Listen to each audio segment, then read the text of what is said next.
failure helped them to grow stronger and make a leap of a giant faith and climb up and become spiritually strong with a giant faith.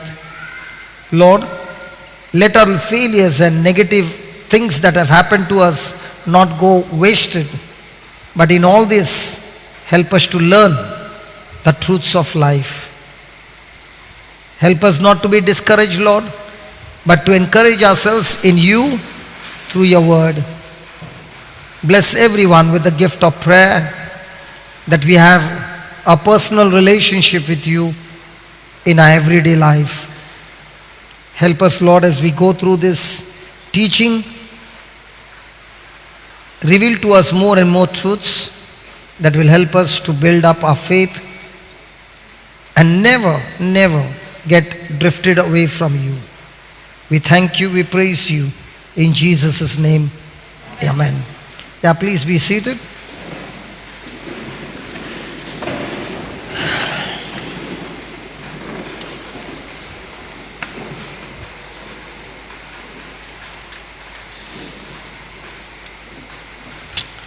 So before the break, we took some notes and we learned that in the Christian life, a warfare is a must, a spiritual warfare.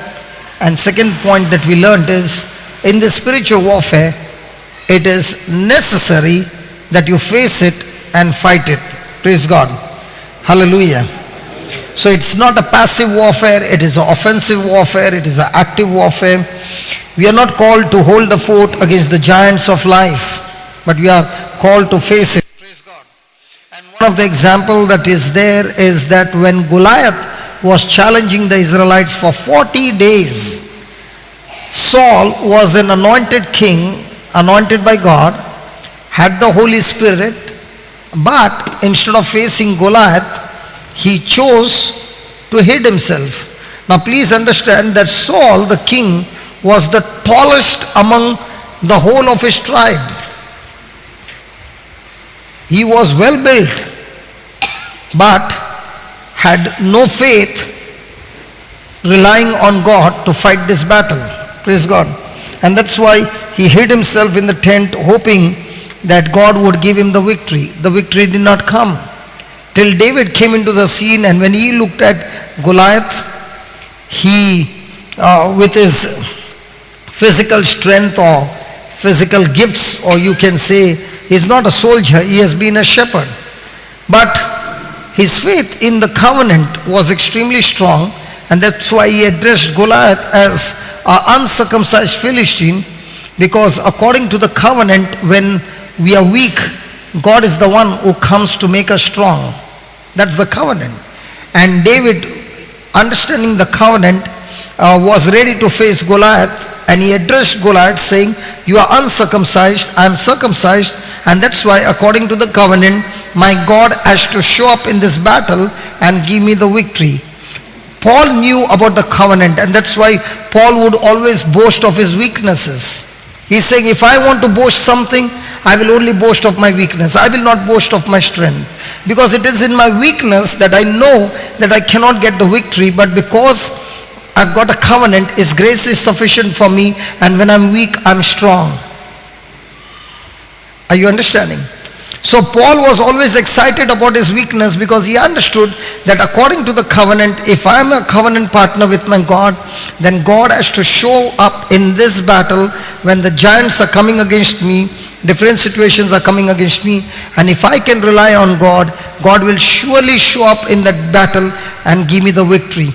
And even if the victory is not there, He will still give me the strength to bear the sufferings, to bear the pain, because Paul is saying, I glorify my God even with the marks on my body that I've taken, the beatings, and all those marks on my body speaks about my love and passion for my Christ.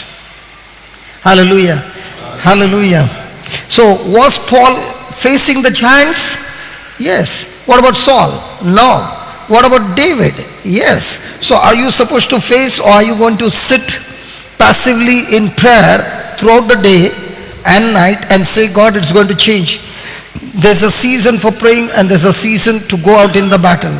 God said to Joseph when he was praying and fasting, tomorrow in the morning you shall go into the wilderness and you shall go into the battle. You will not fight the battle, but you will go there. And when they began to sing and praise God, and they went to face the giants, by then God had already moved, but he had to follow God's instructions. So also in our life, we cannot be passive Christians who are only going to pray, because there's going to be a time for prayer and there's a time to face the giants. Amen? Now, did Jesus fight the battle in the Garden of Gethsemane? A time of prayer? Yes. Was he sweating blood? Yes. Did he turn his back after the prayer? No. He faced the battle where he knew he was going to be tortured, where he knew he was going to be crucified. And in all this what was happening, the question was, would he follow his Father's will? Would he be submissive to his Father? And as long as he kept that, to be submissive to his Father, the Bible says if Satan knew that by killing the Son of God he would lose the battle, he would have never touched Jesus. He never knew it. Because Satan thought that by crucifying Jesus he would get the victory. If he had to know that by crucifying Jesus he would lose the battle, he wouldn't have killed the Son of God. Amen? Hallelujah. But when Jesus was facing it, did he do anything to get disqualified in his Father's eyes? No. So when you're facing the giant, what is very important is, do I get disqualified with my attitude? And if I don't get disqualified and I keep my mind on the Lord, even in a negative situation, God promises you that that negative situation which is coming against you, with your endurance, with your patience, you will turn it into victory. Amen? Amen. Hallelujah. Hallelujah. And then you wrote that God has called us to pull down strongholds. How do you pull down a stronghold? What's a stronghold? What is a stronghold? A stronghold is a false belief. What else? A wrong knowledge that you have received, which you have nourished, you have meditated on, and it has become your mindset. So once it becomes your mindset, it controls your actions. So there are strongholds of two kinds. One is a stronghold which is negative, that comes through the knowledge of the world. Another stronghold is a knowledge that comes from the Word of God. So Paul, when he was a Pharisee, he did not have the revelation. Okay? So he knew the scriptures, he had a passion for God, and he thought by persecuting the Christians, he was helping God, because they were leaving the Judaism and getting into Christianity. The Jews, they were getting converted, and he went after them to bring them back. Praise God. But he had a wrong knowledge. It was a stronghold, and because of the stronghold he came against the kingdom of God. But the moment he got a revelation from the Word of God, when he encountered Jesus, that same stronghold was destroyed, and now the scriptures became open for Paul, who has never seen Jesus in the flesh, but getting this revelation through the scriptures and through the Holy Spirit, he became such a strong apostle that he had another stronghold. And what was this stronghold? His stronghold was that I'm crucified with Christ. I no longer live, but Christ lives his life in me. Praise God. A very stronghold on the Holy Scriptures, that you can kill me, you can do what you want, but for me, it's Jesus. He even said, in the book of Philippians, that all my education, all my status, all my position, all my authority, and all that knowledge that I had before meeting Jesus is nothing but dung. So he was the one who broke the stronghold. Somebody during the dinner table said, I'm so happy that my life has been changed and I'm free from fear, and I'm getting free. I'm getting free from fear. He said, I'm so much scared when I'm traveling. I can't sit on the bike. I've got fear, but I'm getting free. See, it's not getting free. It's either this side or that side. It's not continuous tense. For example, I got money in my pocket. I can see.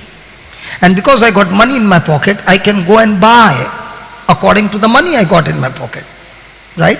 In the same way, only when I believe that I've been set free from Jesus, then I can live my life of freedom. So God is not going to break the stronghold. You got to break the stronghold by renewing your mind. Have you heard people saying, I'm in bondage? Yes.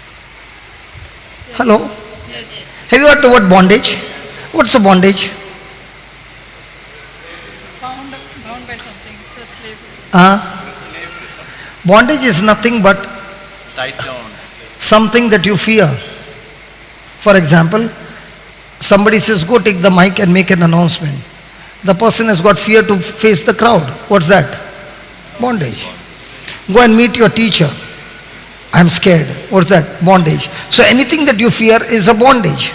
And when you fear, it becomes a stronghold. So the scriptures breaks bondages. The scripture breaks strongholds. And once your stronghold is broken, now for example, let me give you an example. Supposing I told her, you should be very careful when you lay hands on somebody, because if you're not strong and if you have not prayed and you're not fasted and you lay your hand on a person who is having affliction of the evil spirit, that evil spirit will come on you. I just said her one time. Now she is going and praying over Frank. Just an example, Frank. You are free. Just an example. Don't take it. Too hard. I'll keep it in the mind. So Frank has got some affliction and she's about to pray. What I spoke to her, will that word at that moment speak to her?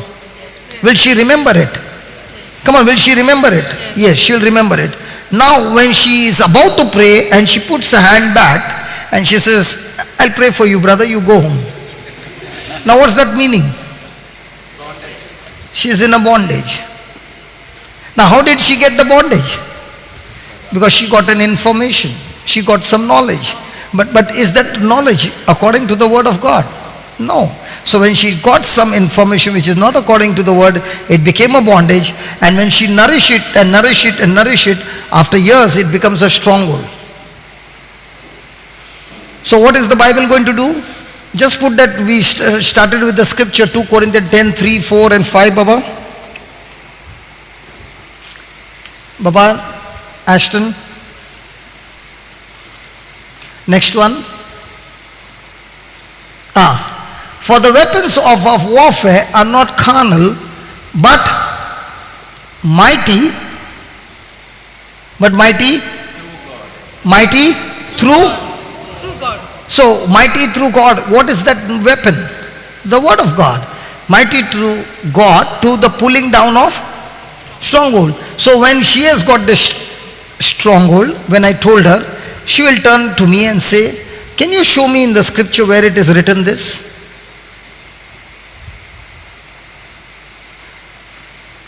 Or else, she goes to Frank and she says, I'm not praying. And there's a baby there. And she's saying, why are you not praying? She tells her, this is what I heard. She says, let me show you.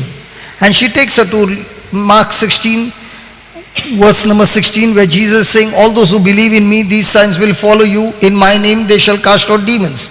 Jesus never said, in my name, when you will cast out demons, the demon will come out of Frank and come into her. Hello? Now, she gives her this scripture. Now she's wondering, I heard this man say, but he did not back me up with a scripture. She's saying something and she's backing up with a scripture. Now if it's backed up with the scripture, let me make this scripture as my stronghold. Now when you make a scripture a stronghold, it becomes a positive mindset that now no matter how much pressure comes, your mind is set. Because we do not have Bible stronghold, we keep on wavering. But we have negative stronghold, which is very strong. Let me give you another example. It's an example, okay? Hello? So when you pass this side, on the left hand side, there is a bamboo trees. After 10 o'clock night, when you pass there, something strange happens. I tell you. Example, man. Hello? Okay? So see that you don't pass from this, pass from here. Now, I just told you. Now 10 o'clock there is going to be a break. and you will be going out. Will you remember at that time I should not be on the left hand side? Right is going to be on the scripture. Are you following? So how does stronghold comes? Stronghold comes through different people giving you information, or you going into somewhere and getting information or getting wrong knowledge. It becomes your stronghold, and based on your stronghold comes your action. Now you will find that every time you come here and it's 10 o'clock, you will start from the steps, run towards that side, and they will say, why are you? No, it is for digestion. Hallelujah. Hallelujah. What's that? A stronghold. So what does the word of God do? It breaks strongholds. I remember when I was small, we were never taught fear from childhood. And my auntie's house and the cemetery wall is common. Are you following? You didn't follow? Behind the wall is all the rest in peace, praise God. But so many stories were told to them from childhood that, you know, the other cousins of mine, when we used to say, come, let's go to the auntie's house, they'll say, no, I'm not coming after 7 o'clock. Praise God, nobody comes. And the other problem was, it was like a mountain, okay? And there were stones which were like fire stone. You know, I don't think in Goa you get those stones. It's hard like a fire stone. And it is always round. So when you're walking, if one stone starts moving, it will go on rolling down.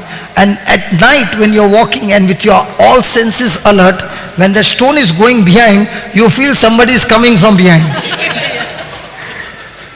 Are you following? So, I used to be there, playing over there, and from my uncle's house, I used to go. So they used to tell me all the ghost stories. Now when they began to tell me the ghost stories, it affected me. I would come to the junction and then say 1, 2, 3 and start running and not stop till I reach auntie's house. And when you're running, you know the stones are rolling behind, and I could remember that sound, and all hair standing and still running and finish going there. Praise God. Now before that I had no fear. Are you following? And I was what? About 10 or 12 years old. Praise God. And auntie's house, all those who were staying there had no fear at all, because they are used to next door sleeping. Praise God. Peaceful neighbors, praise God, never did any commotion for them. Hallelujah. So it's a stronghold. So when Paul preached the gospel, there were these people who were worshipping idols.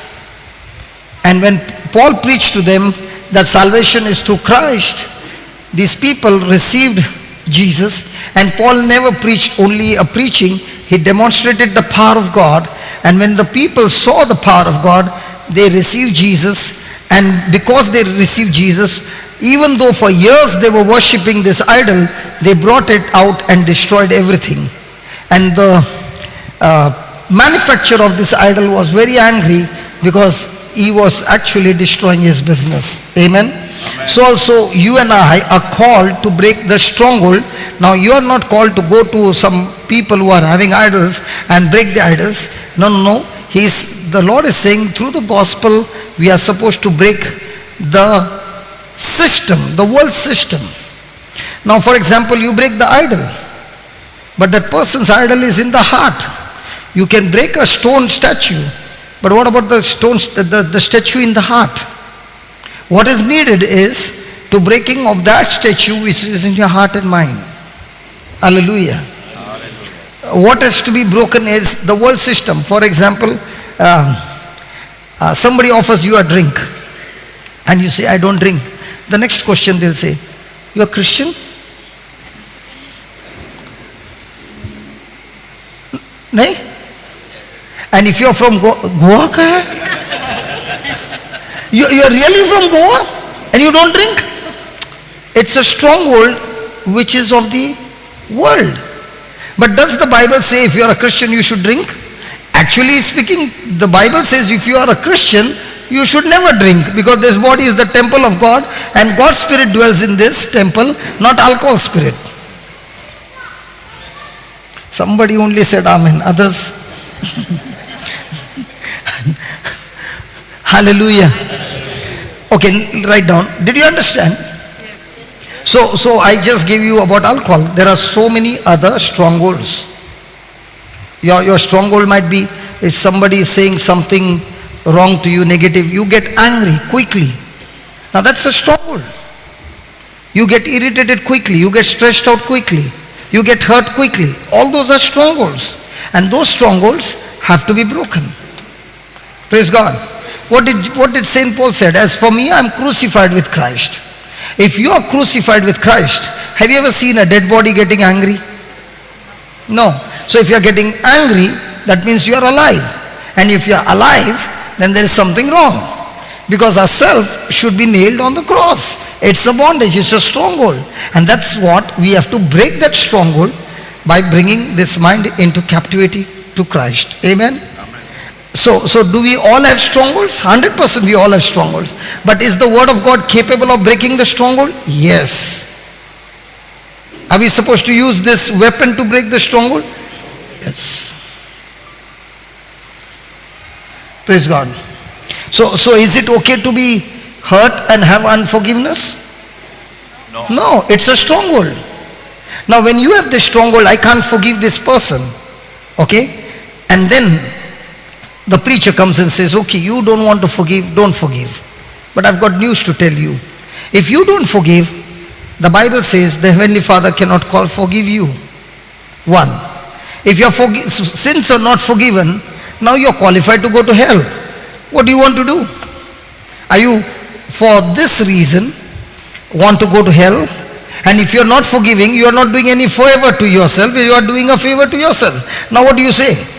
Now the person who understands and believes the truth will say, oh, if I forgive, I am not doing a favor to that person whom I am forgiving, I am doing a favor to myself by forgiving. And if I don't forgive, then this mind is going to release poison in my body, and this body which is healthy is bound to have sickness and disease and make my life miserable. So I begin to now realize that unforgiveness is only going to destroy my life, then it is better for me to forgive that person. Praise God.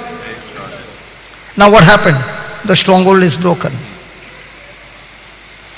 Amen. Right on. We are also called to cast down imagination. We are also called to cast down imaginations. Verse 5. Ashton, give me verse 5. That means we are to conquer them. That means we are to conquer them. We are to attack. We are to attack and conquer imaginations of this world. We are to attack and conquer imaginations of this world.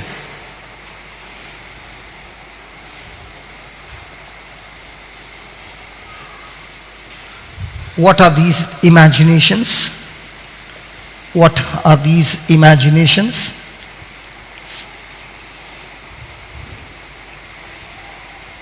They are the deceptive. They are the deceptive and fleshy way of thinking. They are the deceptive and fleshy way of thinking, and fleshy way of thinking common to this world system. Common to this world system.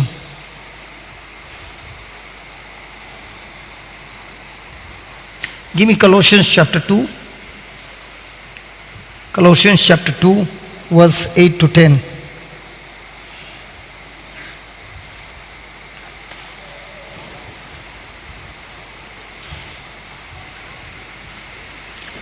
Be aware lest any man spoil you or cheat you or deceive you through philosophy and vain deceit, after the tradition of men, after the rudiments of the world, and not after Christ. Now he's saying, be careful that someone may come and cheat you. You remember before the break I gave you the testimony of that person from Mysore, Brother Alvin? Okay? Now, that was somebody's philosophy. But that was not what the gospel says. So please understand, words have power to bring thoughts. Words have power to bring feelings and emotions. So when different words are given to you, they produce different kinds of imaginations. And if these imaginations are deceiving, tempting, lustful, these imaginations are going to take you away from Christ, and these imaginations are going to make you a slave to actually go and put it into action and destroy your life.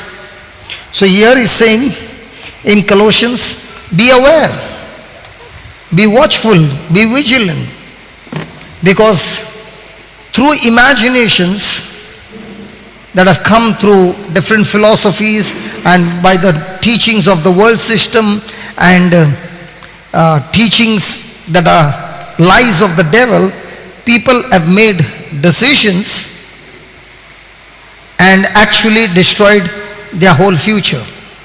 Praise God. So, for example, I just came from Africa.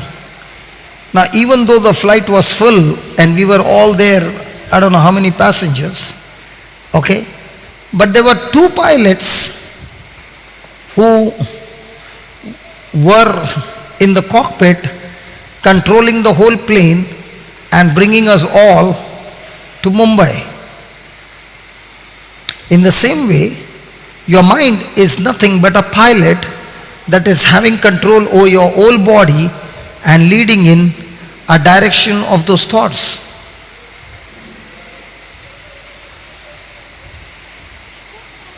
If the pilot makes an error, the whole plane goes into an error.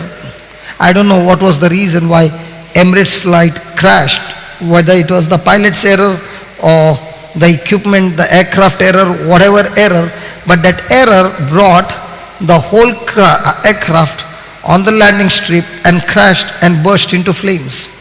In the same way, if my imagination is not according to the word of God, and I'm going into that imaginations again and again and again, that imagination will weaken my willpower to fight back. That imagination will lead me in a moment, in a time or in a season where I will submit to those imaginations. Those imaginations will master me.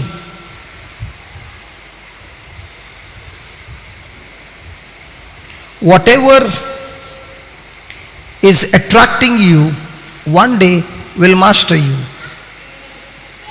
If you are attracted to the word of God, then this word of God will master you. If you are attracted to sin, that sin will master you and make you the slave. So if you are attracted to the word of God, you will by default become a servant of that word and be submissive to the word. But if you are attracted to the world system and start imagining on those world system, you will get into an addiction and you will become a slave and it will destroy you. So he says, be careful and be extremely vigilant, because it will all start with imaginations. So the giant's job is to give you imaginations. The circumstance job is to give you imaginations.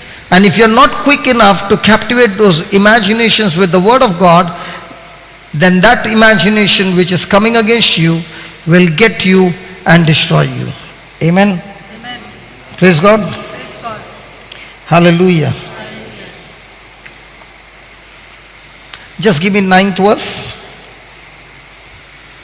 For in him dwelleth all the fullness of Godhead bodily. So when you are focused on Jesus, you experience the fullness of God in your life. So in Jesus, he is the fullness of God. So if you are focused on Jesus, he has the power to destroy your imaginations which are negative. See, you and I cannot destroy negative imaginations. You might try it with your willpower, but it will keep coming. Let's take for him. He had an addiction of 39 years. If you ask him, did you not know that this was injurious to your health? What would your answer be? Yes. Did it harm your family? Did it destroy your marriage? It caused a lot of things. Did it had an effect on the children? Gratefully not. They were born too late. No, but you're taking the drugs will definitely. Or what about your workplace? Workplace it affected, yes. So if it affected your workplace, so you are not able to bring that much supply for your children. Yes. So indirectly, there's always an effect. So there was an effect overall in everything, right? Every area. Now you did not want to take, okay? No. But those thoughts would come and draw you, and you would say, I don't want to take it.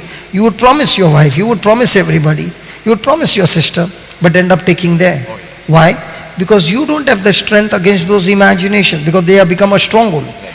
Now when you came to Jesus, who is the fullness of God, and you got attracted to him in his word, and you just kept your attention on the word, you did not even know when that word went and destroyed those strongholds in your mind, and you became absolutely free. Now after having this freedom, if he thinks now that I'm free, and he says, okay, now I'm strong, and he comes and sits with me, and I'm a drug addict, and he sits with me throughout the day, fellowships with me, 3-4 more friends, and he's sitting in our circle, and we are just taking and doing all those stuff, those thoughts will come back to him. Sorry? Who said no? If he is sitting in that company, it's going to come for sure. It will come. For sure. So he has to avoid that. Absolutely. And get more and more stronger, and catch one at a time, and share with them the word of God, and bring them to Christ. Otherwise, and this time when it happens and he falls, it will not be the same. It will be extremely severe, because now this time when the attack comes, it doesn't come with the same spirit, it comes with 7 more deadly spirits, Jesus says. Hallelujah. Hallelujah.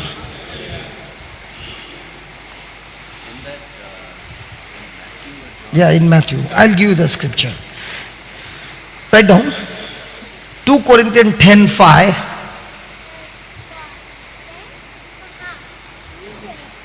Tells us that a giant is anything. Tells us that a giant is anything that exalts itself above God. A giant is anything that exalts itself above God. Just put that 2 Corinthians 10, Baba, 5. We are to cast down every high thing. We are to cast down every high thing.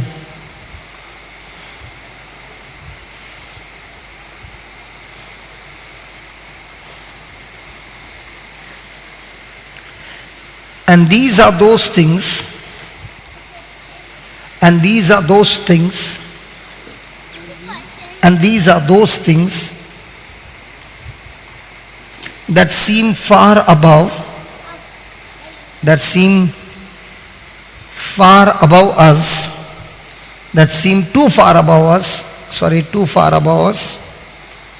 to even hope to win against them.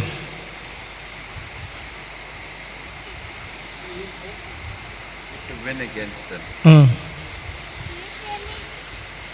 Praise God. Now, let's take an example of David and Goliath.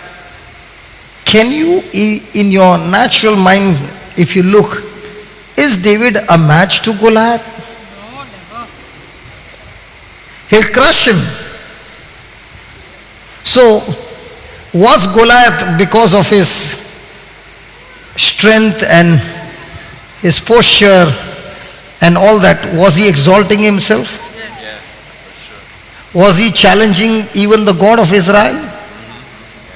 Now, high thing is something that it exalts above God. Now, what did David do? He came into the fight and he said, I don't come to fight with you with my power, but I'm coming in the name of the Lord of the host. So he fought not with his strength, but he fought believing that God is on his side and God is the one who is going to fight the battle. Praise God. And do you know, Goliath had an armor on his body that covered his whole body except for one hole on his forehead. And imagine the slingshot that David strikes hits right through that hole, hitting Goliath right on his forehead. Praise God. And what surprises me is when a person, let me ask you a question. You are standing in the bus stopped, okay? And the bus driver starts with a jerk. Which way will your body go? That means you're not traveling by bus.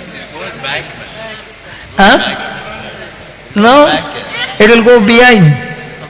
That's why those Goans people, they don't travel in the bus. We people in train and in bus in Bombay, we know. And if the driver puts a brake, where does the now if somebody hits you hard, which way you should fall? Where does Goliath fall? That's how God shows that he is the one who struck him. Somebody showed a picture that Goliath's skull is so big. Like Praise God. Hallelujah. Praise the Lord. So write down. Goliath was even taller than their king. Goliath was the tallest man in all the kingdom.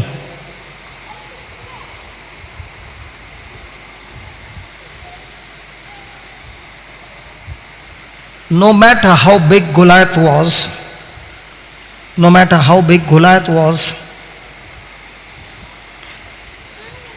Israel could bring him down. Israel could bring him down if they let God fight their battle. If they let God fight their battle for them.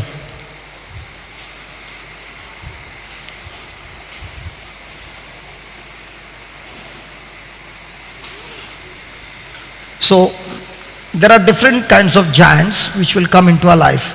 The first one giant is called an intellectual giant. Intellectual